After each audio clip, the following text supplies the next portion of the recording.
I think along the years, we've also tried to, when we talk about contents, another ways are also blogs. We have a couple of blogs that has been set up by our team. First and foremost, I think you're talking about Generation Y and the new group of consumer who wants information to make decisions. They may read the newspaper for your deals, but they may not carry the newspaper all the time.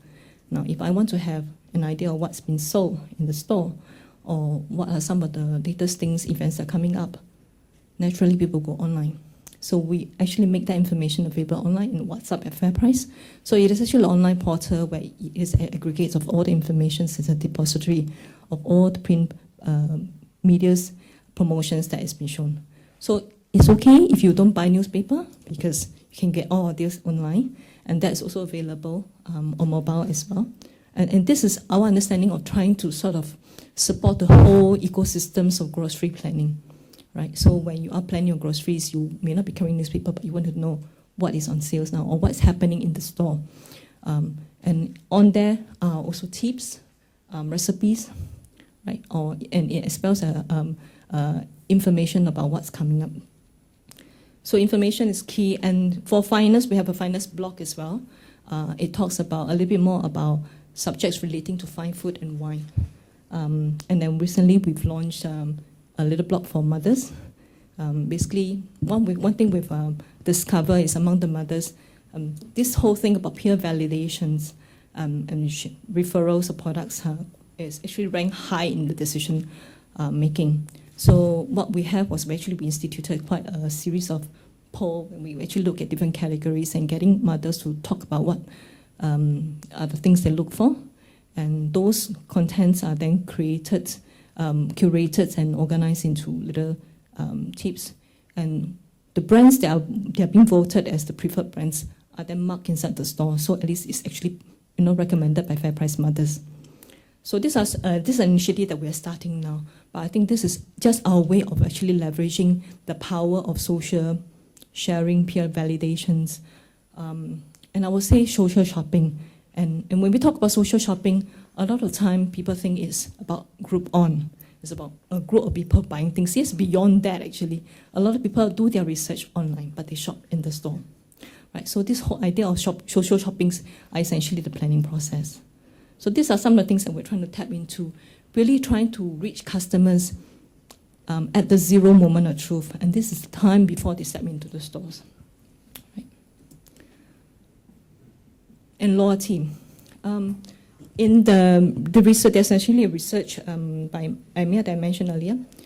And in it says that over 75% of the millennials are more likely to choose a brand that offer loyalty or reward programs over a brand that doesn't. But the way they use loyalty are different. I don't know how many of you have a lot of plastic cards, because I have two different, beyond my wallet, two different stacks of plastic cards, of which I don't always use all of them, but I carry them along with me.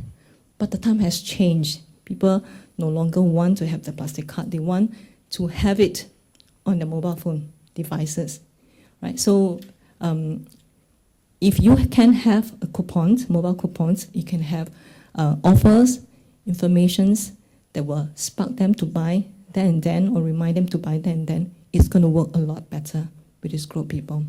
And we as a brand also are increasingly recognizing the importance of mobiles and trying to get into that space as well. We have actually have a number of mobile apps. My FairPrice Plus apps basically carries actually information that have been drawn from the web about the promotion deals, but at the same time it has got interactive shopping lists. You can share your shopping list. Let's say if you're planning a birthday party, you can actually share the shopping list. I'm not sure, but do I have time to share video? Yeah, okay.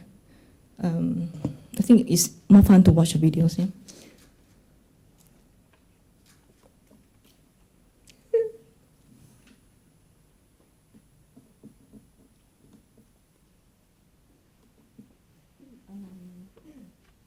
Oh, you can't play the videos. Okay. Oh, there you go.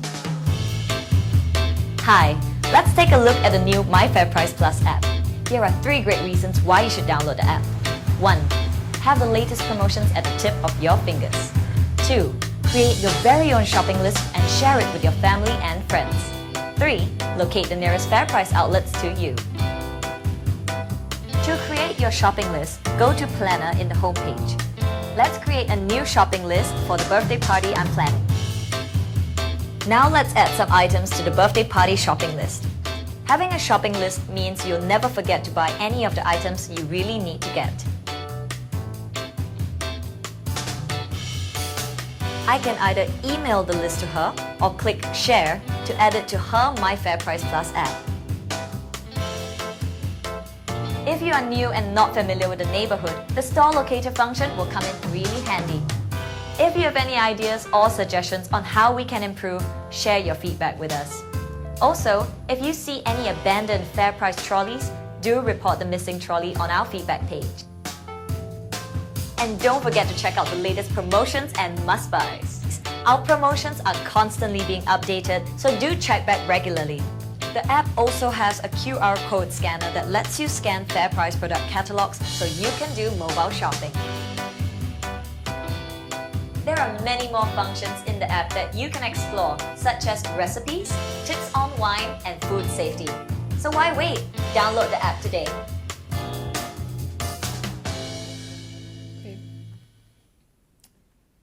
The app is available in both Android as well as iOS. On top of that, we've also just recently launched an app for Cheers. Now, the challenge for Cheers as convenience store is, as you know, the leading brand is 7-Eleven. They have a few hundred stores in Singapore. Now, there's no way we would be able to win by going the number games. So what we needed to do as a brand really to think out the box and see how can we increase our accessibility to consumer beyond just the physical store locations.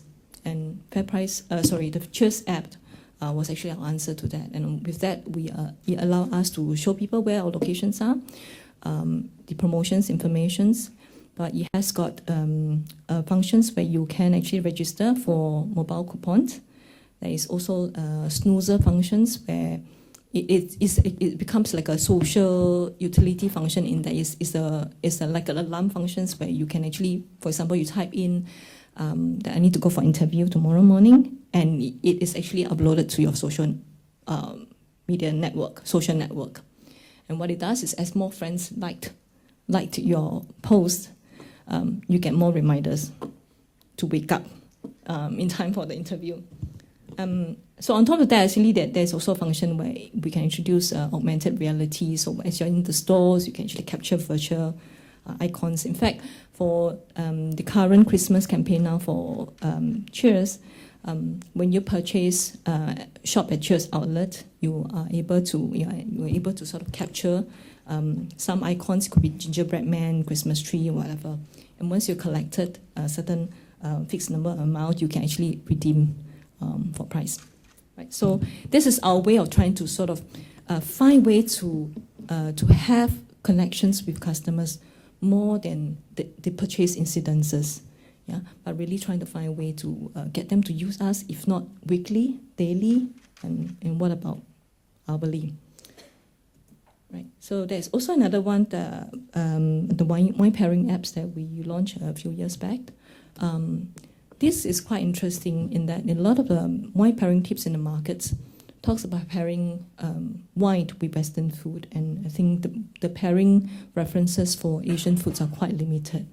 So in creating this, what we did was actually we went for crowdsourcing. We actually invited customers, our social media followers, to recommend what kind of dishes they would like to see paired with wine.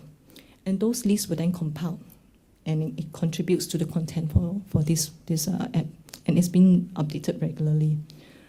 So I think this is something that has been proved to be quite useful to our customers, as well as people who are not our customers, but will find it equally useful. And this is an example of really how I think with the new generations who are very comfortable with technologies, that we need to really engage them differently. So, instead of going to a person, they're quite happy going to a device. They're quite happy communicating through emails, through text messages, rather than face-to-face. And you also see now these days some of the models has changed. Even educational institutions are going online now, right? So a lot of virtual classes and webinars is also up and coming. But this is just the way things are moving.